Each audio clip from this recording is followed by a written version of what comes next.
What's going on, everybody? Still reeling over the party yesterday. It's still party time. Actually, it's the after party, and we're still riding the wave. And there's a lot of frustrations that we've had, and all of this is built up. And it really doesn't matter because we've come good in the end. And we've had to do it by sticking a leg out. I always talk about the questions and talk about how finances are affecting the team. And I know that they really dug deep in order to make this happen because we were already in a well and we were already facing some huge, massive losses. So for the big boys, for Josh to come over and then wave his wand and make this happen really stamps authority of what he said last year. Last year, he said, you're going to be shocked. It's shock and awe. And we was shocked. Arsenal ended up spending 144 million more than any team in the league. And then they bought Pepe, plethora of players coming through. And he said, we are ambitious. He said, we want to achieve. And Vinay has always take that up as well. He's said the same thing.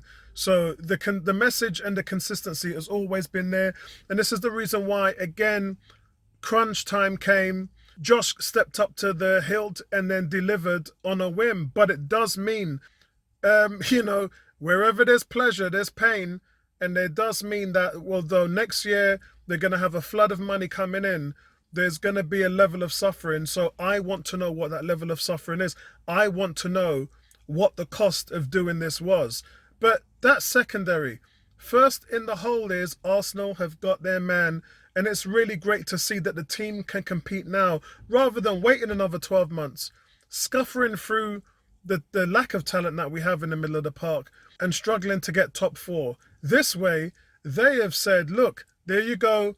This is what you need, Arteta. Now go and get it done. And it means that the expectations are pretty high for Mikel Arteta now. It means that he is going to be judged on that level where the board and the owners can no longer, none of this Kroenke out and all this rubbish. Kroenkes have actually got the job done. Yeah, they've been able to put their money where their mouth is and alleviate that pressure from the owners right back onto the manager and to the players on the pitch. That's where everything is pointing to now. Look, this year is going to be really tough. It's going to be ultra competitive. As Bertram and Tony have both said, it's maybe the most competitive Premiership in many, many years. I mean, this Premier League right now, when I look at the teams, Villa has done extremely well. They've shored up their weaknesses. Everton have only got stronger. Chelsea have only got stronger. Look, Leicester are going to be there or thereabouts. Leeds are in it to win it. They're pulling strings now in order to compete and get to that high level. And you're seeing right now where teams like Sheffield United and Wolves are just not at the races because everybody is belting full forward.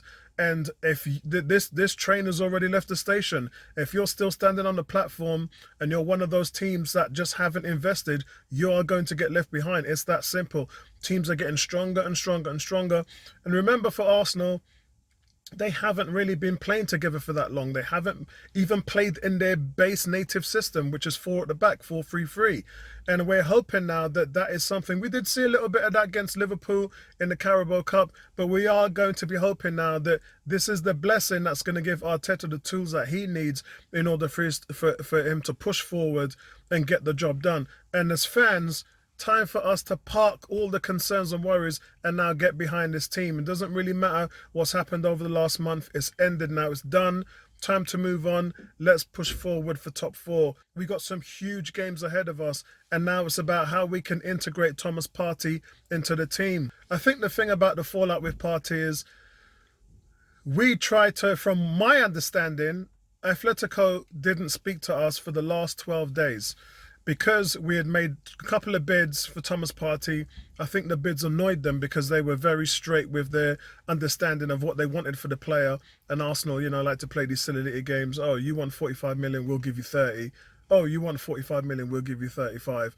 And I think that kind of rubbed Atletico the wrong way. And I told you guys, I've done this before plenty of times, including with Griezmann. They do not budge. When they say they want a certain money for a man, that's it. It's set in stone. And I don't think they appreciated the games that Arsenal were playing, coming back, trickling up the offers upwards, instead of just, if this was Man City, or if this was Liverpool, if this was Man United or any other team, and they said 45 million, bang, they would have had 45 million. But Arsenal tend to play these games. We can see what it did to Leon. The president there just played a game of cat and mouse and he lost. Yeah, let's be fair. Jean-Michel Alaza lost the game. He started opening up to the media, trying to see if he can get other teams involved to play against Arsenal. It didn't work, and nobody came in, and they are broke as hell at Lyon, and they've ended up with literally nothing. And that can show you how things can go wrong. And with Atletico, they didn't really move. As I said, they were stout. But I think that they weren't really talking to Arsenal. And in that respect, I believe that's why Arsenal went and sidetracked and went straight to La Liga. Arsenal was really like, well, if you ain't going to talk to us, we know a man who will. And then they went straight. You could say it's over their head. And the reason why a lot of fans are wondering why Atletico been, angry about this deal. Why are they broken ties with Arsenal now? There's word now that they've broken all ties with Arsenal and they don't want to talk to Arsenal anymore. I don't see how that can happen when you're actually loaning Torreira. You've got one of our players. So for you to say to us, you don't want to talk to us and converse with us anymore, that don't make no sense. Because we own one of the players that's currently playing for your team. So at some point, you're going to have to come back to the table with us if you want him again, or if you want him on a permanent deal. You're going to still have to talk to us. So I don't know, you're spitting blood right now, but that don't make no sense. But the mix of things, guys, was because Arsenal went over their head and behind their back and did this lastminute.com. What it does to a team is when it's on the last hour, it limits your ability to find a replacement. And that's where Atletico Madrid's problem is. Their issue right now is we never had enough time to even pick up the phone and find a replacement for Thomas Partey. Yes, we've got 45 million, thank you very much, but we can't do nothing with it. And that's the frustration. The frustration is that Arsenal, and you have to wonder why Arsenal did this. There's something that, both teams at some point had a disagreement and talks broke down. And the fact that they didn't talk for 12 days tells me that stuff had broken down and both parties, negotiating parties, had broken down. So Arsenal pulled a slippy and it hurt Atletico and they're not happy. But it's tough. You have to deal with it because that's how the game's played. It's been done to us many times. I can see where Atletico are a little bit upset. 50 million euros and nowhere to go. Can't shop, can't buy nothing. Yeah? Money sitting in your bank and then you look a bit of interest, but you can't go shopping.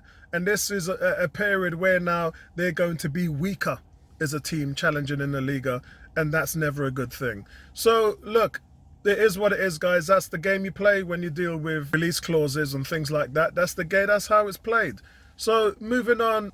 You know what? All this talk going on about Gunnosaurus and Ozil, I ain't even going to bring that up. I'll leave that for you guys to waste your time with because that's pure, that's pure media dibby talk right now, and I'm really not into that. There's serious questions that need to be answered right now by the management team, and that's Mikel Arteta and Edu in terms of where this team is going to line up. How are they going to use Thomas Partey? Is he going to play against City? You never buy him to play him against the little Degger teams. You buy him to play against the cities. So there's a level of understanding that if you've got this there man here who can brock knees in the middle of the park, play him and let him brock up City. No need for, even if you put him on the bench and let him come on after, 45 minutes, 50 minutes, 60 minutes. Oh God, if you're Wenger and Arteta, 70 minutes. I know this 70 minutes thing has to stop. But at some point, you're going to have to show your hand. You can't hide your players. Look, it's out there. You've got the talent. You've got the team. Show us what you can do. And for me, I'm playing him. I don't care. I'm not resting him. Why am I resting my prize asset that I went out and spent all my money? I went out and spent money I didn't even have on a player to put on the bench.